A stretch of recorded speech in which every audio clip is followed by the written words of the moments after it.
Dari kehancuran Nirvana dan kepergian Kurt Cobain, lahirlah semangat baru di tangan Dave Grohl. Pada tahun 1994, ia membentuk Foo Fighters, bukan sekedar band tapi simbol kebangkitan dari luka dan kehilangan.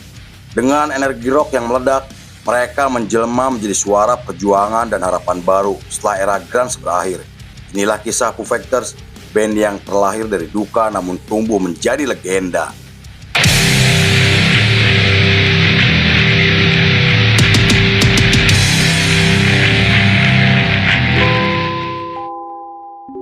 Cerita ini dimulai pada tahun 1990 ketika Dave Grohl bergabung dengan Nirvana yang kelak dikenal sebagai band grunge paling berpengaruh sepanjang masa.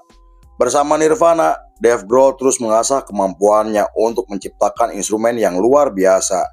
Kurt Cobain sampai menyebutnya sebagai potongan puzzle yang hilang karena Dave memiliki energi dan kekuatan drum yang sedang ia cari. Meski begitu, hubungan Dave dan Cobain bisa dibilang tidak terlalu dekat karena Kurt Cobain dikenal introvert, suka menyendiri, dan Dave lebih dekat dengan Chris sang basis karena memiliki selera humor yang sama. Walaupun hubungannya biasa saja, namun Dave sangat kagum dengan bakat Kurt Cobain sampai menyebutnya sebagai sosok jenius yang luar biasa. Ia juga menganggap Kurt Cobain bukan sekedar teman atau rekan kerja, melainkan sahabat yang sangat ia hormati. Bahkan saat diwawancara, Dave pernah mengatakan jika ia ingin selalu ada untuk Cobain karena menurutnya di balik Kurt Cobain yang dikenal superstar, ia adalah sosok yang rapuh, tidak menyukai keramaian, pujian, dan ketenaran. Pada tahun 1992, Dave mulai menulis lagu sendiri yang awalnya ia ciptakan untuk album Nirvana. Namun karena takut tidak diterima oleh teman-temannya, Dave memilih merekam secara diam-diam dan merilisnya dengan menggunakan nama samaran. Produser terkenal yaitu Rick Rubin sangat terkesan dengan demonya di mana Rick Rubin kemudian menyarankan Dave untuk mendirikan band proyek sendiri. Tapi Dave menolak saran tersebut karena ia telah menganggap Nirvana sebagai jantung untuk hidupnya. Namun, setelah kematian Kurt Cobain yang tragis pada tahun 1994, Dave mulai memikirkan saran Rick Rubin dan meski sempat hancur hingga ingin berhenti bermain musik, tapi Dave memilih melanjutkan karirnya dengan membawa semangat baru yang selalu ditampilkan oleh mendiang Kurt Cobain.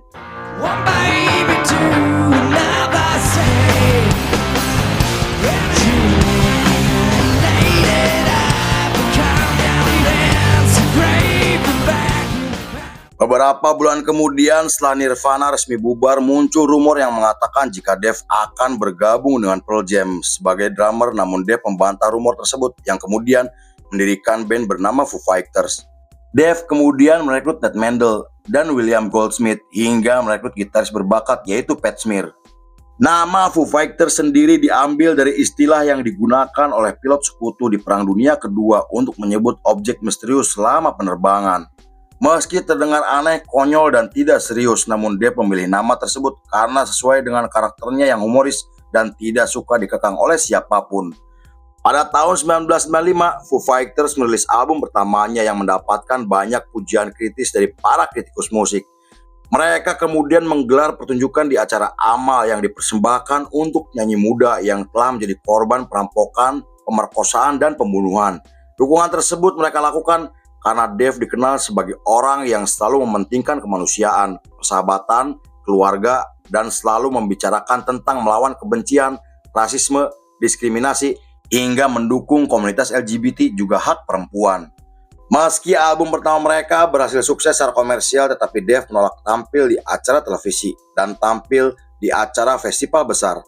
Saat itu Dave memilih tampil di acara komunitas dengan membawa semangat DIY yang telah digaungkan oleh skena punk dan hardcore selama bertahun-tahun. Baginya, musik bukan sekedar uang dan ketenaran, melainkan alat yang mampu menyatukan banyak orang dari berbagai kalangan tanpa memandang status, ras, dan agama. Pada tahun 1996, lagu mereka menjadi sorotan media karena liriknya dianggap menyindir istri mendiang Kurt Cobain yaitu Courtney Love. Walaupun tidak menyebutkan nama secara langsung, namun para jurnalis menyimpulkan jika lagu tersebut memang ditujukan untuk Courtney Love. Hal itu membuat Dave dan Courtney Love mulai terlibat konflik di mana Courtney sampai menganggap Dave telah mengeksploitasi warisan Nirvana untuk meningkatkan ketenaran. Meski Dave membantah tuduhan tersebut, tetapi Courtney terus menyerang dengan argumen sampai menyebarkan rumor pribadi yang membuat permusuhan mereka menjadi semakin membesar.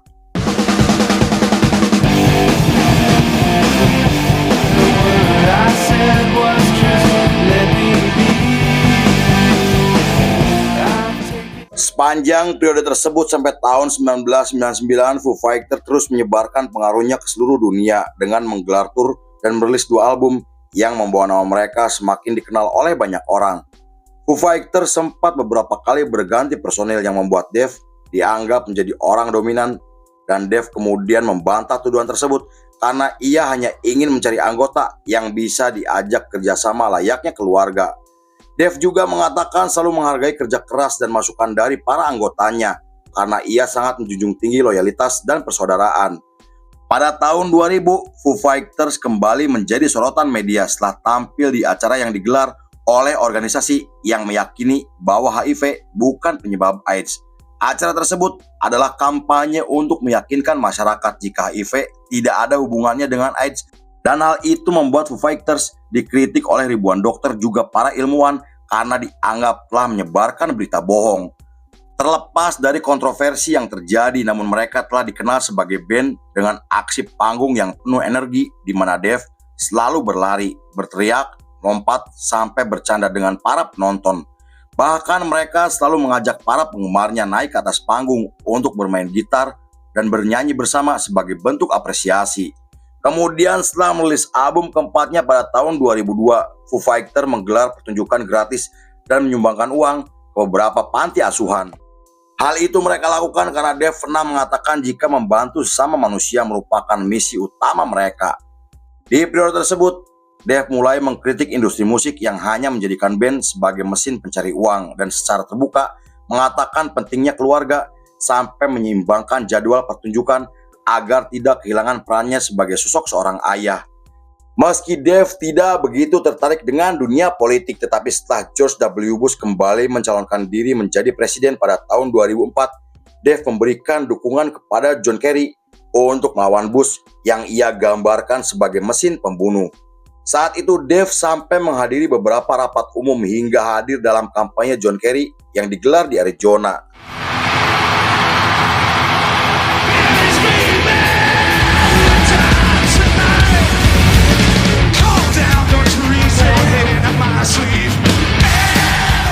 Pada tahun 2005, Foo Fighters merilis album kelimanya yang sebagian keuntungannya disumbangkan kepada organisasi yang menangani kanker dan kesehatan mental.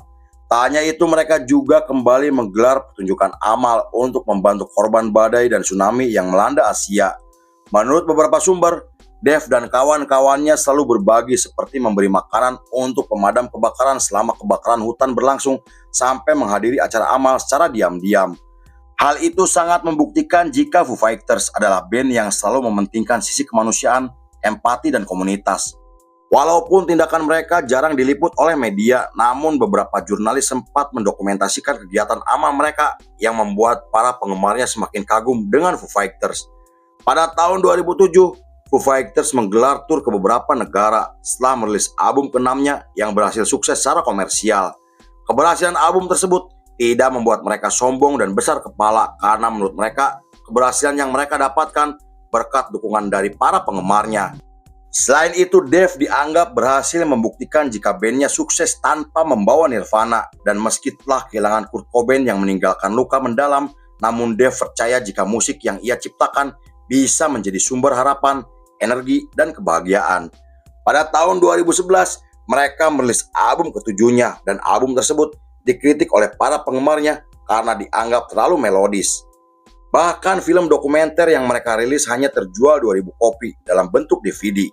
Meski begitu, kegagalan tersebut tidak membuat mereka patah semangat karena menurut Dave, uang bukanlah segalanya, dan kemudian mereka muncul di festival musik tahunan hingga menjadi bintang tamu di acara besar bersama Alice Cooper, John Paul Jones, dan masih banyak lagi.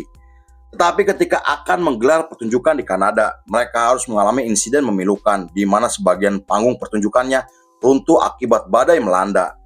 Meski tidak menimbulkan korban jiwa, namun insiden tersebut melukai beberapa penonton yang hadir sebelum acara dimulai.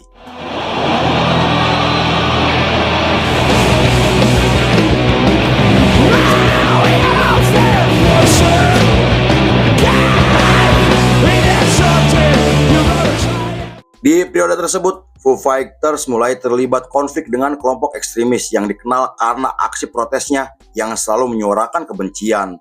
Kelompok tersebut selalu datang di festival musik dengan spanduk anti-LGBT, antisemit, bahkan menghina korban bencana alam. Konon kelompok tersebut menargetkan Foo Fighters karena dianggap sebagai band yang sangat vokal dalam mendukung LGBT dan kebebasan berekspresi. Mendengar kabar tersebut, Dave dan kawan-kawannya menanggapi dengan candaan, dan ketika Foo Fighters tampil di atas panggung, mereka selalu membawakan lagu sarkas yang membuat kelompok tersebut hanya diam dengan spanduk protesnya. Para jurnalis kemudian menggambarkan konflik mereka sebagai kisah paling unik dalam sejarah musik di mana Dave menghadapi kelompok ekstremis menggunakan humor, musik, dan sarkasme. Pada tahun 2012, Dave mengumumkan jika Foo Fighters memutuskan vakum sementara dengan waktu yang tidak ditentukan karena selain ingin beristirahat dari tur, Dave dan para anggotanya ingin menghabiskan banyak waktu bersama keluarga. Kabar tersebut menimbulkan rumor yang mengatakan jika Foo Fighters telah bubar akibat konflik internal antara Dave dan Taylor sang drummer. Taylor kemudian membantah rumor tersebut karena ia dan Dave tidak memiliki masalah, dan ia menambahkan jika Foo Fighters sedang mengerjakan materi baru untuk album ke-8 yang akan dirilis pada tahun 2014. Pada tahun 2015, Foo Fighters membuat kejutan besar dengan menggelar pertunjukan di Swedia yang dihadiri oleh ribuan para penggemarnya.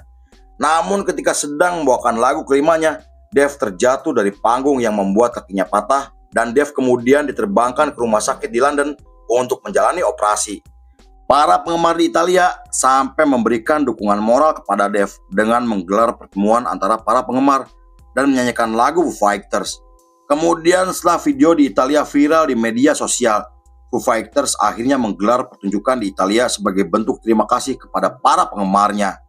Di sisi lain, Dave memilih berdamai dengan Courtney Love setelah terlibat konflik selama bertahun-tahun, dan ia kemudian tampil satu panggung bersama Courtney Love di acara penghargaan Rock and Roll Hall of Fame.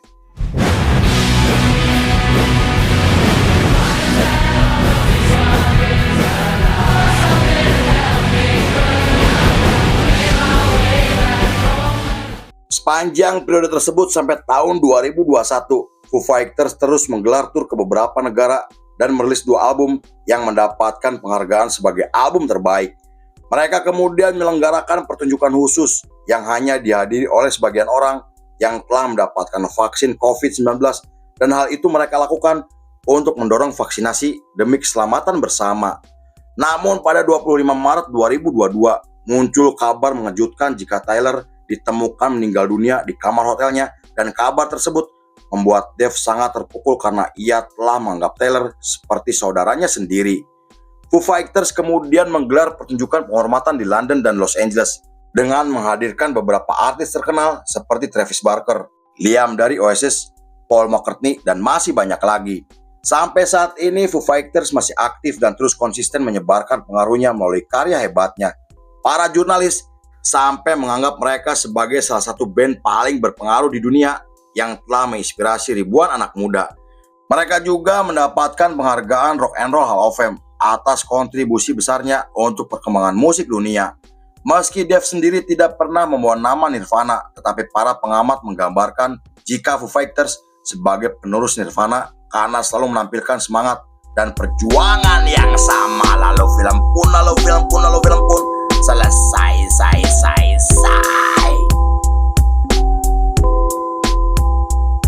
Dari luka lahirlah suara, dari kehilangan lahirlah kekuatan. Bye, tukang cuangki. Yuhu.